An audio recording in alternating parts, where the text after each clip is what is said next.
This is an update for friends and supporters of Christian pastor Torben Sonnergaard, who has been wrongfully imprisoned in the U.S. for the past 7 months. Today we're going to take some time to talk about the defamation case Torben filed in North Carolina against one of his former students. This aspect of Torben's fight for justice is important for a number of reasons. But before we begin, we want to clarify a few points about the lawsuit itself. First, the man exposed in the lawsuit is named Paul Philip May. The complaint that was filed by Torben's attorneys alleges that after a personal falling out with Torben and the ministry's leadership, Paul May set out to get revenge by publishing misleading and defamatory statements related to Torben's application for asylum, his ministry, and his personal conduct.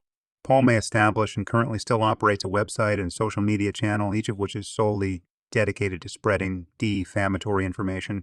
Additionally, the complaint alleges that Paul May communicated with officers from the U.S. Department of Homeland Security and made false allegations in coordination with European nationals.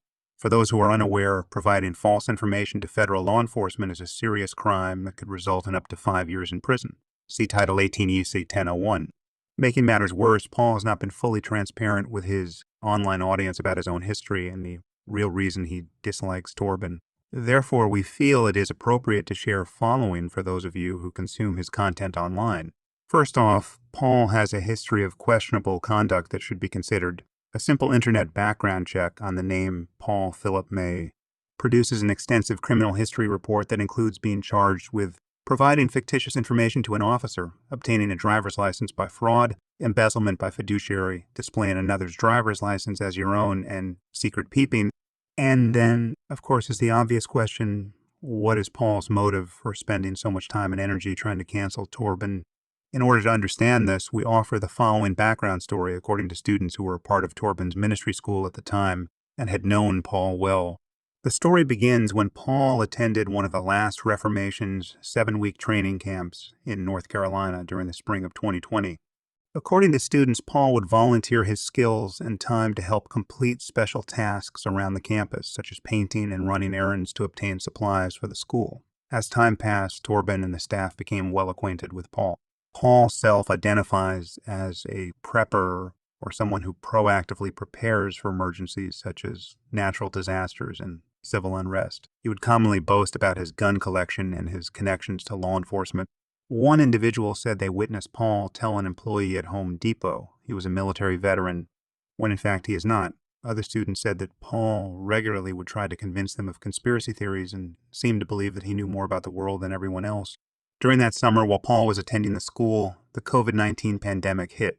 Upon information and belief, Paul, his wife, and his children were living near Charlotte at the time and expressed to Torben that it was difficult to obtain supplies for daily living, such as food and toilet paper. So Torben invited Paul and his family to come live at the campus, which consisted of a hotel-like structure with individual rooms and bathrooms. Torben's youngest daughter and one of Paul's daughters also developed a very close friendship, and Paul and his wife experienced important breakthrough in their marriage, which had been strained before coming to the school. However, toward the end of the semester, Paul made a surprising claim that raised concern among the staff. Paul was telling students he had received revelation that a prophecy detailed in the popular novel The Harbinger by Jonathan Cahn was about him and required him to travel to New York City to plant some flags at Ground Zero where the Twin Towers has collapsed on 9/11. He claimed that once he planted the flags, a great awakening would start in America. And from there he was going to make his way down to Washington, D.C., gathering people from the cities and towns along the way. He envisioned arriving in D.C. with thousands of people behind him and plenty of media coverage of his movement. He believed that God had sovereignly chosen him to perform this historic act. When Torben and the ministry staff learned of this, they tried to pastor Paul and told him they did not agree with his perspective. Not only would Paul be disrupting the school's graduation, but they suggested that he was not accurately hearing the voice of God and asked him not to go. Upon information and belief, Paul ignored Torben and the leadership's request and traveled to New York City under the guise of fulfilling the purported prophecy. He planted the flags and nothing happened. Paul returned to North Carolina, and according to students, instead of humbling himself, he became defensive. Torben attempted to counsel Paul and invited him to return to the school if he was willing to admit he was wrong, but this made Paul extremely angry. Paul made his family leave the school, which was very upsetting to Paul's wife and daughters who had since given their lives to Christ and enjoyed being a part of the community, angry that Torben and the leadership were asking for accountability and Angry that his life was now also in disarray, Paul seems to have become emotionally deregulated and formed a personal vendetta against Torben. Based on information and belief, it was at that point Paul got in contact and teamed up with members of the same coalition that was responsible for the slanderous campaign against Torben in Denmark. This group included a former employee of Torben's ministry and a businessman from France. Together they began making false reports to government authorities about Torben for the purpose of having Torben arrested, detained, criminally charged, and deported. Paul communicated with the Department of Homeland Security and made a false allegation that Torben had lied on his asylum application, implicating perjury, that he was working without proper work permits, and that he was running a financial scam aimed to con Christian followers. Additionally, Paul has claimed that Torben was laundering millions in cash, committed tax evasion, and even accused him of raping a young woman in Denmark. He repeatedly promises his online audience that he will be presenting evidence in upcoming videos, but not one of the 21 videos he has published offers any substantive evidence of wrongdoing by Torben or his ministry. At times, it almost appears as if Paul is a character in his own movie. For example, Paul claims Torben was publishing responses to his videos when in fact Torben, who does not have access to the internet in prison, has never seen any of Paul May's YouTube videos. In a video titled "Happy Birthday Torben," Paul says, "I gave Torben 30 days. I know people can change. I know it should have brought him to his knees to think about what he's done, but he did not. For this reason, I will go after him full throttle, teeth exposed and coming out swinging baby." End quote. On December 12th of last year, Paul acknowledged that he was being sued, and he told his audience in a video, "I'm very anxious to pursue it," he said, referring to the lawsuit.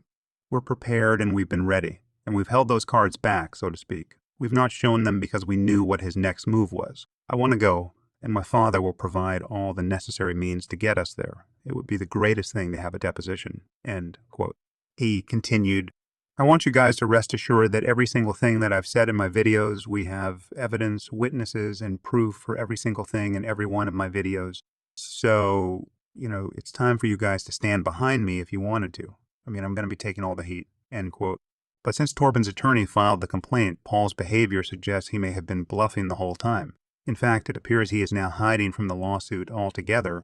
By way of example, the county sheriff attempted to personally serve the lawsuit to Paul at his home in Concord, North Carolina. After multiple failed attempts, the sheriff's office left a note for Paul instructing him to call the sheriff's office.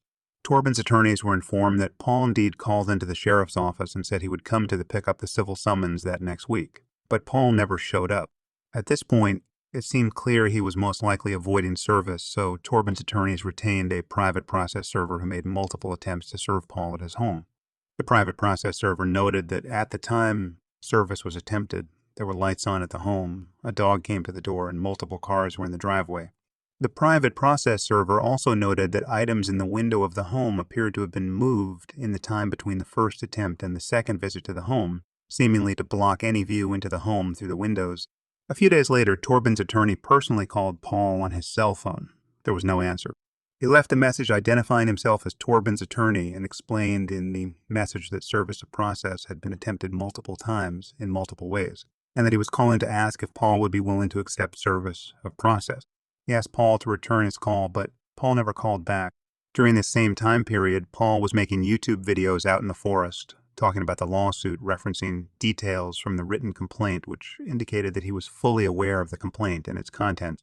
He also asked his audience to send him money to a private PayPal account to help with his legal defense.